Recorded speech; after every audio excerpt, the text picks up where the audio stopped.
मराठी मनोरंजन विश्वात आणि सोशल मीडियावर सध्या एकच चर्चा जोरात सुरू आहे। लोकप्रिय गौतमी पाटीलने खरंच गुपचूप लग्न केलंय का?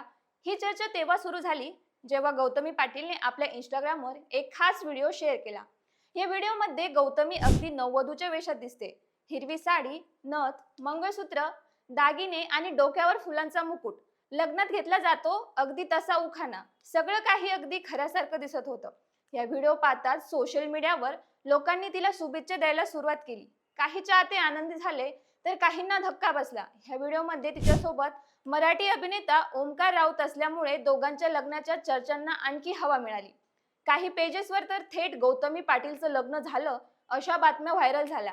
पण या सगळ्या चर्चेमागचं खरं सत्य असं आहे की हा व्हिडिओ प्रत्यक्ष लग्नाचा नाहीये, तो फक्त एका शूटिंगचा भाग आहे। हा एखाद्या प्रोजेक्टसाठी तयार करण्यात आलेला सीन असून आणि गौतमी पाटीलचं वास्तवात अजून लग्न झालेलं नाहीये। ती सध्या अविवाहित आहे। व्हिडिओ इतका नैसर्गिक आणि खरा वाटल्यामुळे लोकांचा गैरसमज झाला। त्यामुळे ही घटना आपल्याला एकच गोष्ट शिकवते की सोशल मीडियावर दिसणारी प्रत्येक गोष्ट खरीच असेल असं नाही। शेवटी एकदा स्पष्ट सांगायचं तर गौतमी पाटीलने लग्न केलं नाहीये, तो व्हिडिओ फक्त शूटिंगचा आहे। पण तिचा नववधू लुक मात्र चाहत्यांच्या मनात घर करून गेला आहे।